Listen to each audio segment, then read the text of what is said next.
Chapter 4 दूसरी मुलाकात। कुछ देर बाद नायरू वाइट कलर के फ्रॉक सूट में अपनी लाल दुपट्टे के साथ होठों पे लिप बाम, अपनी हरी आँखों में काजल लगा के बिल्कुल तैयार हो जाती है। जल्द कर नायरू, बहुत लेट हो गई है। पीहू तुझे छोड़ के चली जाएगी। मम्मा जल्दी से मुझे मेरे पराठे दे दो, मुझे लेट हो रहा है। हाँ अब तो लेट होगा ही महारानी को, सुबह से तो उठा रही थी, तब तो घोड़े बेच के सो रही थी। पर मम्मा मेरे पास तो घोड़े हैं ही नहीं, फिर मैं घोड़े बेचकर कैसे सो सकती हूँ। नायरू तू रुक, आज बेलन खाएगी मुझसे। अरे मम्मी मैं बेलन नहीं खा सकती, मेरे दांत से बेलन नहीं टूटेगा। माना कि मैं कोलगेट से ब्रश करती हूँ जिससे मेरे दांत बहुत मजबूत है, लेकिन इतने भी नहीं मम्मी, आपको तो मेरी दांतों की परवाह ही नहीं है। नायरू की बच्ची बहुत मस्ती आ रही है ना।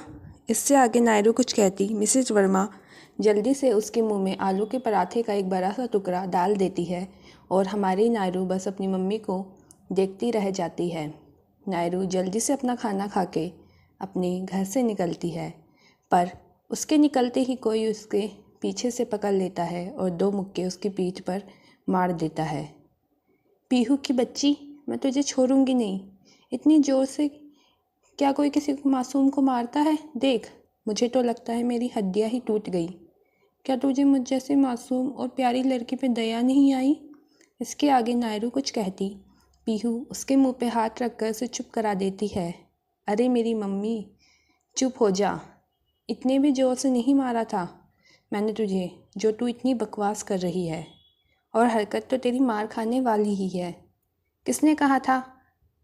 पीहू कल बिल्कुल भी देर नहीं होनी चाहिए, मैं यहाँ सुबह ही तैयार होकर बैठ जाऊँगी।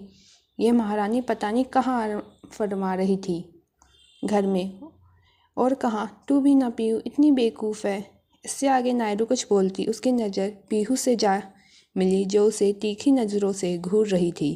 नायरू एक अच्छे और शरीफ बच्चे की तरह अपना सर झुका लेती है और दुनिया जहाँ की मासूमियत अपने चेहरे पे लाके पीहू को बोलती है, सॉरी, माफ़ कर दे, सारी गलती मेरी है।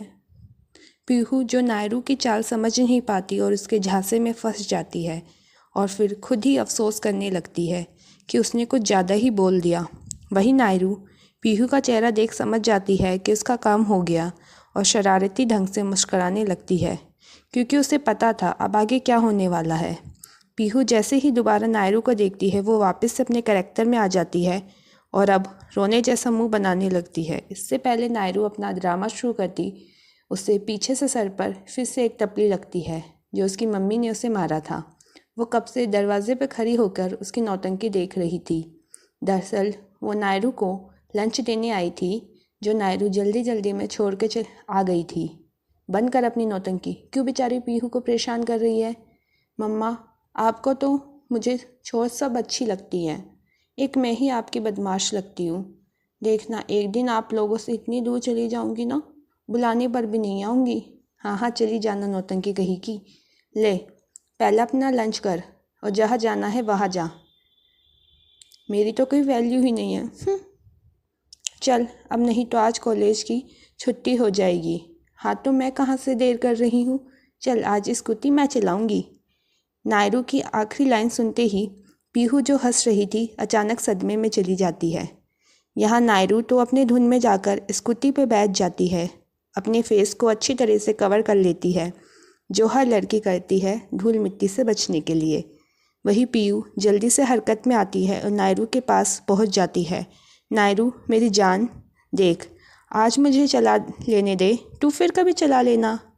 चल शाबाश, अब अच्छे बच्चे की तरह पीछे बैठ जा। अभी पीहू ने इतना ही कहा था कि उसे किसी के रोने की आवाज़ आती है। जब अपना सर उठा के देखती है तो नायरू अपनी आंखों में गंगा जमुना सरस्वती लिए बैठी थी। नायरू सिसकते हुए और अपनी रोनी से आवाज़ में बोलती है, मुझे कोई प्यार ही नहीं करता। तिरछी नज़रों से पीहू को देखती है और उसका इमोशनल अत्याचार काम आ रहा है कि नहीं।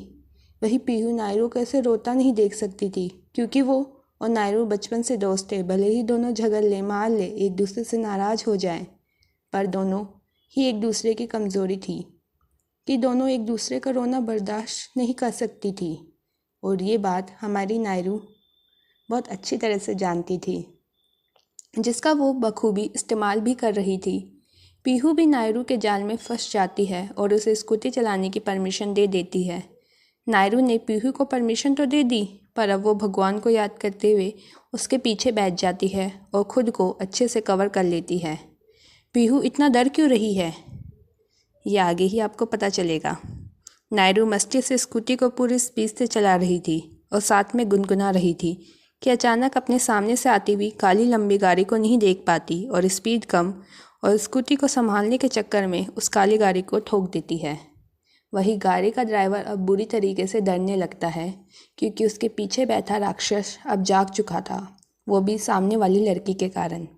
वही गाड़ी के पीछे बैठा शख्स, जिसकी आंखें गुस्से से लाल हो चुकी थी, वो जैसे ही अपनी नज़र उठा के देखता है तो उसके सामने उसका चैन सुकून, आंखों में थोड़ा डर, गिल्ट लिए उसी गाड़ी को देखे जा रही थी। जी हाँ, ये और कोई नहीं, अरी ही था, जिसने अपनी जालिमा को पहचान लिया था। पर अफसोस, वो आज भी सिर्फ उन गहरी आँखों के समुद्र में डूब गया और सिर्फ उसी का ही दीदार कर पाया जिसका वो दीवाना हो चुका था। वही नायरू, जो अब तक सदमे में थी, वो जल्दी से हरकत में आती है और अपने चेहरे से दुपट्टा, जिसे उसने कवच के लिए इस्तेमाल किया था, धूल मिट्टी से बचने के लिए उसे धीरे से अपने चेहरे से हटाने लगती है।